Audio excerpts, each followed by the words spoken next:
kind of switching gears a little bit, another thing that I think a lot of people have stuck in their mind, and I'm really curious on your outlook of this, is that the Lions made some really big changes on the offensive side of the football, primarily at the running back position, right? Completely overhauled, their top two running backs with a whole new, set of guys. And I think a lot of people, and myself included, have looked at that and been like, oh, well, the Lions are going to be drastically better at running back. Is that truly is that really true, or are we kind of like putting the cart before the horse a little bit when we kind of think about the Lions replacing, their top two running backs from a season ago?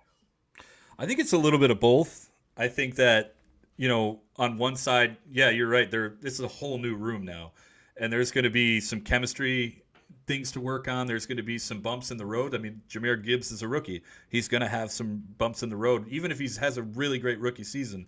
There's going to be some issues. And David Montgomery's running behind a brand new offensive line, guys that he doesn't know. He's never run with these guys before. He's been in Chicago his entire career. Mhm. So, and then you've got guys like Muhammad Ibrahim who could come in and take Craig Reynolds' spot. So there's a lot of things. But the thing I do like is that it lays out a lot better than last year's running back core does, because with David Montgomery, you've got a 3-down back.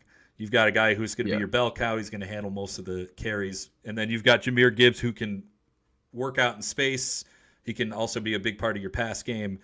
And then you've got Ibrahim, who I really believe is a guy that is going to be able to make this 53-man roster. And unfortunately, I think that's going to push Craig Reynolds out, especially since Jamar Jefferson's been having a pretty good summer. I know it's just OTAs and mini Sure. camp, and that doesn't mean a whole lot because there's no pads on and they're not really going live. But Jamar has looked good. But I think Ibrahim is a perfect short yardage goal line type of guy that can come in and hammer it down. I mean, this is going to be a great running back by committee type situation. And once it starts working, I have no doubt that it'll keep working. I just think there's going to be some bumps in the road in the beginning, and it'll show.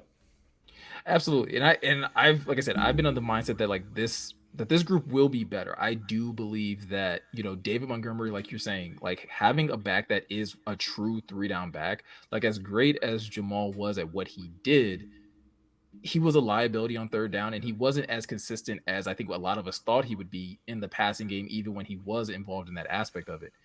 David Montgomery, I think, immediately like upgrades that. Now, is it going to be 17, 18 touchdowns? I don't necessarily believe it'll be that, because I think the Lions will find more creative ways of getting into the end zone outside of like rushing it from 2 to 3 yards out every time they get in the red zone.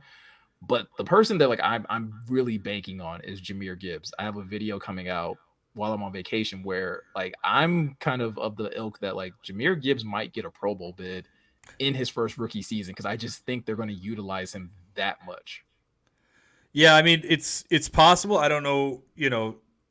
There's so few Pro Bowl spots, and like I don't know if he's going to have to really just show up and show out. And I think that he will have a great season.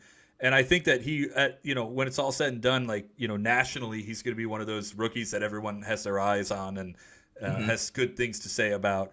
Um, I think that it's really just going to be the tip of the iceberg with him this year, though. I think there's going to be so much more to come later on in his career. But I'm just interested to see how much they're going to use him in that pass game, especially with Jameson Williams missing the first 6 games of the season. And yeah, I'm definitely interested to see what he looks like in the run game in the NFL. He's a home run hitter in college, and a lot of times those guys can come over and transfer that to the pros, and sometimes they can't though. So we'll see what we get, but I have some faith in the kid for sure. Yeah, and I think the thing that doesn't get talked about nearly enough with Jahmyr Gibbs, like you said, like he's a home run hitter, but I think the thing that really helps him become that home run hitter outside of the amazing speed is his amazing vision. Like watching tape of Jahmyr Gibbs and just being able to see how he saw blocks line up, and I've been like pounding the table on this because I just don't hear enough people talk about it.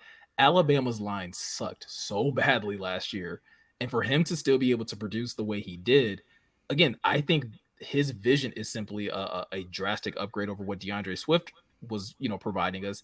Even though I loved, Swift's skill set, he didn't always have the vision that I think we were looking for him to have at that running back position. No, I mean that's everything. You got to be able to see the block. You got to be able to hit the right hole. You got to be able to just to be looking 5-10 yards downfield and see what's happening down there and how can I get around it.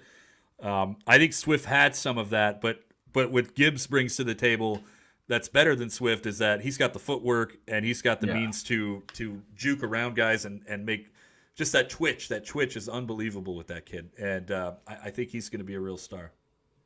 Now, one thing that you and I think you and I are gonna have to like are gonna disagree on a little bit is so Yeah. you believe that Mo Ibrahim will have a much better chance of making that RB3 spot than Craig Reynolds.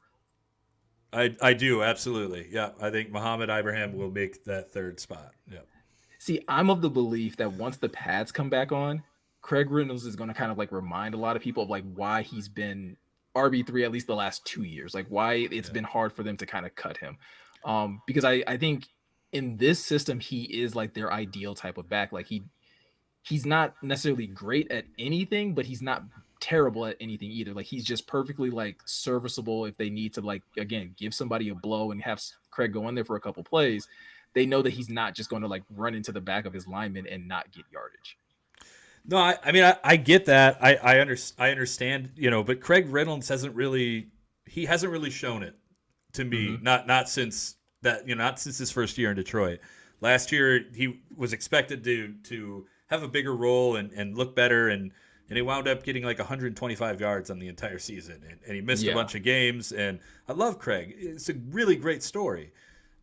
But at the end of the day, Ibrahim is somebody that you could do stuff with. That I mean, he could serve a role on the team as opposed to just a guy who can come in when somebody needs to take a rest. Uh, and I mean, just watching the way that Ibrahim runs the ball and the way that he's able to run guys down that are in front of him. I mean, mm-hmm. it's extremely impressive to watch him do that. And that's why I think short yardage goal line. That's the kind of you want to send that bowling ball out there to knock down the pins. And I really think that Reynolds, while I like him, I just don't think that he can do that same type of thing. And I'm not saying that he can't. They're probably going to carry 4 running backs.